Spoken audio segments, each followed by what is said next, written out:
मेरे साथ मौजूद है। मौलाना साहब बताइए, मैंने दो फैक्ट सामने रखे।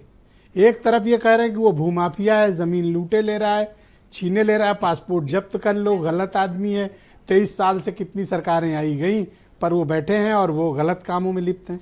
दूसरी तरफ इनके सदर उनसे मिल रहे हैं। तीसरी तरफ सरकार का क्लेम है कि 78% ज़मीन हमारी है और संसदीय समिति की बैठक का हंगामा आपको पता ही है। तो मैं जानना चाहता हूँ चल क्या रहा है सर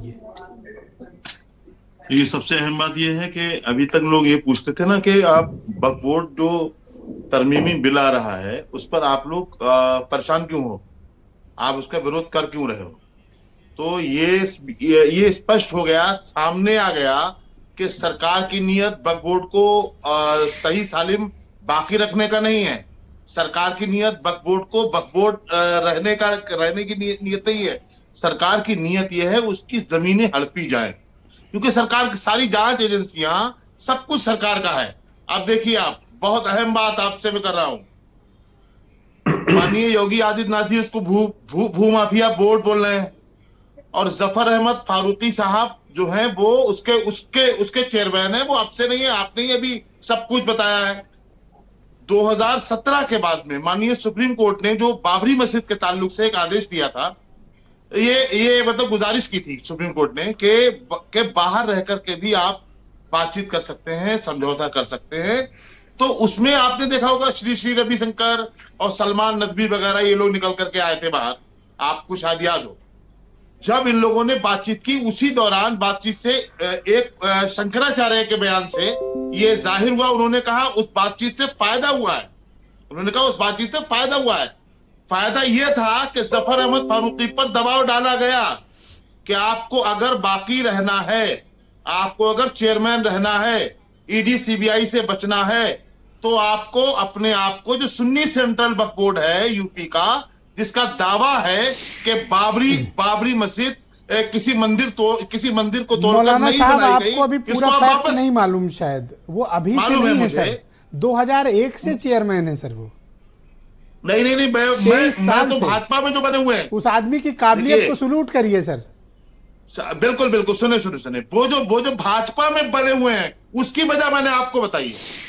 तो ये क्या चक्कर है, थोड़ा सा इसका जरूर आप खुलासा करें। पूरी कौम आपकी तरफ बड़ी शिद्दत से देख रही है कि आसिम वकार गाली दे रहे हैं, कह रहे हैं भूमाफिया है, पकड़ लो, पासपोर्ट जब्त कर लो, ऐसा काम किया है। और इनके सदर, सुन लें सर, तसल्ली रखें, सुनने का हौसला रखें सर।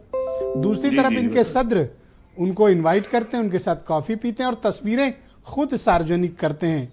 ये इनका क्या, एमआईएम क्या चाहता है सर? देखिए असदुद्दीन ओवैसी साहब ने जो वहां उनके साथ बैठकर चाय पी या कोई बातचीत की या नाश्ता किया, क्या किया, खाना खाया, वहां रहे बैठे, वो अभी उन्होंने जाहिर नहीं किया, तस्वीरें जाहिर की है।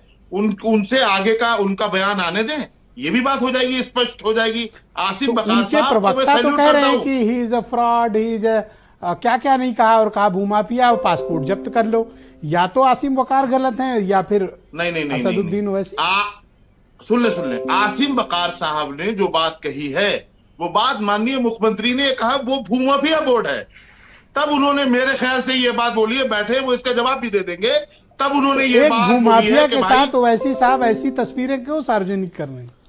नहीं, ये तो मुख्यमंत्री ने कहा है ना भूमाफिया, ओवैसी साहब ने तो कहा नहीं है। जब मुख्यमंत्री ने कहा तो मुख्यमंत्री जी को, अरे भाई आपने सुना नहीं, आसिम वकार कह रहे हैं पासपोर्ट जब्त करो। तभी इसलिए करो कि वो भूमाफिया बोर्ड के चेयरमैन है, इसलिए करो। तो आप जफर फारूकी के साथ हो? मेरा ख्याल ये है आप जफर फारूकी के साथ हो? बिल्कुल नहीं, जफर फारूकी साहब तो देश के मुसलमानों के सौदागर हैं। मैं आपके चैनल पर खुल करके कह रहा हूं, उन्होंने सौदा किया बाबरी मस्जिद का। आप जलन के शिकार हो सकते हैं कि उनको एक ओहदा मिला है, तो उनको ओहदा मिला तो आपको जलन होगी, इसलिए आप ऐसा भला बुरा कह रहे होंगे। बिल्कुल नहीं। आप अंदाजा लगा सकते हैं, भारतीय जनता पार्टी की सरकार में वो आदमी तो आप मुझे बताइए कि जफर फारूकी पर क्या कार्रवाई की डिमांड आप कर रहे हैं? आप अगर है तो आज कौम देख रही है, आप बताइए कैसी कार्रवाई होनी चाहिए? कार्रवाई होनी चाहिए। वो तो वक्फ बोर्ड चेयरमैन बनने के लायक ही आदमी नहीं है, वो तो चापलूस आदमी है। जिसकी चापलूसी कर ले, जो आदमी बाबरी मस्जिद का सौदा कर सकता है वो क्या नहीं कर सकता, बताया मैं आपको। तो ऐसे सौदागर के साथ तस्वीरें स्वयं सार्वजनिक ओवैसी साहब ने क्यों की? आपने उनसे ओवैसी पूछा? साहब, मैंने कहा ओवैसी साहब बयान अपना देंगे, ओवैसी साहब इस पर स्पष्टीकरण इस देंगे। बात को मानने क्योंकि में आपको कोई बुराई देश लग का रही है मुसलमान कि उन पर आस्था और यकीन असदुद्दीन रखता ओवैसी है। ने गलत किया? नहीं, अभी हम ये अपनी तरफ से कोई फैसला नहीं हम कर Thank सकते, you, sir. इसलिए कि उनका अभी सार्वजनिक बयान नहीं मैं आया, कर्नल उससे शरद तस्वीरें आई चरण, हैं। पर आप चाहते हैं कि वो एक स्पष्टीकरण दें, बिल्कुल ये चाहते हैं, सफाई पेश करें? बिल्कुल चाहते हैं हम ये, ऑल राइट, गुजारिश करते हैं उनसे। वकार भाई, कर्नल साहब को ले लूं, फिर आता हूं आपके पास, अगर जल्दी में ना हो तो। कुछ कहना चाहते हैं? ले लीजिए सर।